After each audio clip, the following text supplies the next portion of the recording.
era uma pessoa alegre, gentilíssimo, muito engraçado, contava histórias verdadeiramente extraordinárias, tinha uma memória fabulosa. Eu conheci pouca gente, poucas pessoas com a memória extraordinária de Josué Monteiro. Tinha uma memória espantosa mesmo. De forma que era um homem de uma convivência muito, vamos dizer, gentil, amigo demais, amigo dos seus amigos. Agora, era um homem sério nas coisas que fazia, era um homem responsável pelo que fazia e fez demais pelo Maranhão. Ele era amigo de todos os maranhenses. Aqui não tem quase um escritor que tenha dado um livro seu para ele ler, que ele não tivesse escrito um prefácio, que ele não tivesse escrito uma crônica. Todos nós recebemos os escritores do Maranhão e pintores e artistas de música. O Chico Maranhão, ele fez uma crônica para o Chico. Não teve quase um escritor, um artista maranhense que, tendo ido ao Josué, que ele não tenha correspondido com uma palavra gentil, com uma crônica, com um prefácio, com uma saudação. Muito generoso. Agora, ao lado disso, esse é um aspecto muito belo, muito rico do Josué. Esse amigo dos amigos maranhenses, dos escritores. A minha coluna era uma coluna de feição política e ele então, ele me explorava nessa questão, né? Eu explorava ele na parte cultural e ele me explorava na política, querendo saber o que estava acontecendo aqui em política, que ele sabia das coisas, né? Ele sempre foi, mesmo no Rio de Janeiro, ele estava sempre atento ao que estava ocorrendo aqui no Maranhão, em tudo, até em política, na área cultural, enfim, tudo o Josué sabia. Mas quando ele chegava aqui, ele aproveitava para se inteirar mais, né? Porque eu estava no dia a dia da política, então a gente conversava muito sobre isso, né? Política, ele gostava de política. Nos anos 45, 46, quando caiu o Estado Novo, né? Então os governadores passaram a eram interventores, né? E esses interventores, um dos quais era muito amigo dele, chamado Saturnino Belo, né? E o Saturnino Belo, então, o convocou para que ele viesse aqui para o Maranhão para ajudá-lo e também fazer um programa, né? um plano de educação. Ele veio para cá, fez esse plano, né? Expôs esse plano com muita propriedade, né? Com a participação de muita gente, né? Mas aí acontece também um outro fato, é que ele estava fazendo esse plano e o Satu, que tinha a segunda pessoa do interventor, chamava-se secretário-geral. Então o Satu o convida para ser o secretário-geral, ele passa a ser o homem forte do governo também, porque ele acumula, ele faz o plano e também exerce essa atividade como secretário-geral do Satu Belo. E em 1950, há uma eleição para a renovação das casas legislativas. E aí o Josué é candidato a deputado federal pelo Maranhão, mas ele não consegue se eleger, né? Naquela época a fraude era muito forte e só quem se elegia no Maranhão era quem realmente tinha essa influência, esses redutos fraudulentos, os grandes chefes políticos do interior naquela época, os grandes latifundiários, né, que ainda mandavam muito na política do Maranhão. E o Josué não tinha realmente essa afinidade com esse pessoal, por isso é que ele não foi eleito. Josué é aquela figura que pensou a criação da UFMA quando ele estava no Conselho Federal de Educação. Ele que lançou a proposta na primeira metade da década de 60 para se construir a UFMA. Teve vozes contrárias. Ele, como era um homem muito polido, tentou retirar todos os obstáculos e conseguiu aprovar a lei de criação da Universidade Federal do Maranhão.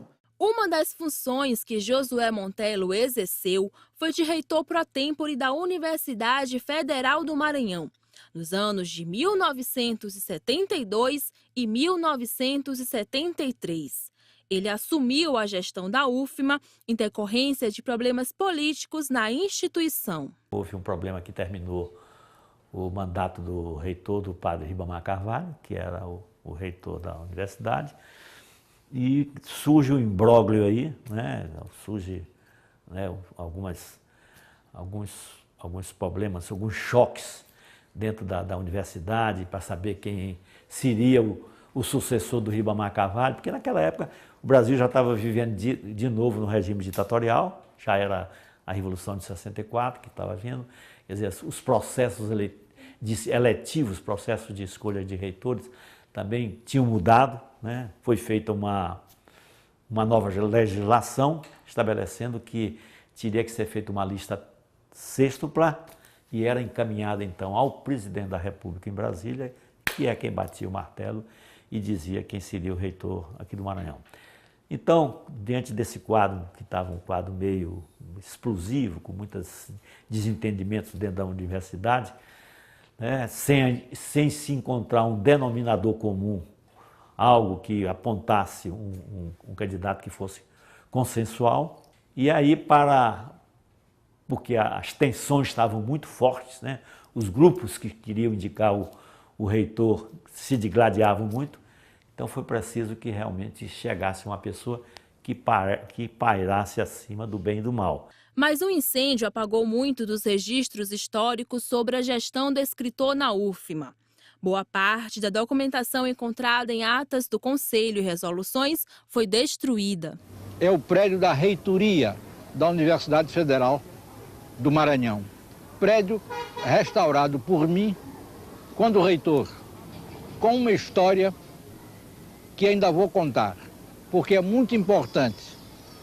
A reitoria primitiva ficava na Rua de São João, exatamente no local em que a baronesa de Grajaú, personagem do romance, personagem real, matou 2 de seus escravos. Um belo dia, confrontando os originais do processo da baronesa com o texto que eu estava escrevendo, verifiquei com surpresa que aquele local era exatamente o local onde a baronesa havia matado os 2 escravos. E decidi, de mim para mim, encontrar um outro local para a reitoria. O local escolhido foi este prédio, aqui por trás de mim. Prédio esse que era, ao tempo, um pardieiro. Em 72 dias, esse prédio foi restaurado. Devo acrescentar que, se os tambores de São Luís não se passam nesse lugar, foi precisamente aí que eu escrevi boa parte do meu romance, quando reitor, sem interromper as minhas atividades do meu reitorado. Assim, muitas vezes, as pessoas que vinham me procurar esperavam um pouquinho mais, enquanto eu, fechado no gabinete, completava o capítulo do meu romance. O presidente da República nomeava o Josué reitor pro-tempore da Universidade do Maranhão. E ele então liga para o governador: segura meu lugar como presidente da fundação, que eu vou ser reitor pro-tempore da Universidade do Maranhão. Quer dizer, o nome está dizendo um reitor por pouco tempo, né? E quando eu sair da reitoria, eu vou ser o presidente da fundação. Só que Josué não deixou a pró-reitoria, ficou, parece que 1 ano ou 2, não sei o tempo. Quando ele, por exemplo, recuperou, houve um incêndio aqui nesse prédio aqui da Praça Gustavo Dias, né, onde era a reitoria, né, e aquilo pegou fogo e foi o Josué que realmente, com o prestígio que ele tinha, que conseguiu recursos para recuperar todo esse prédio aí e voltar à sua originalidade, né? José Montello atuou na política, foi reitor da UFMA, mas ele nunca deixou de ser escritor. E é impossível falar da obra dele sem lembrar da paixão de Josué Montello pelo Maranhão, por essa terra. Você sabe o que isso lembra? A gente descobre no próximo episódio de Entre Letras.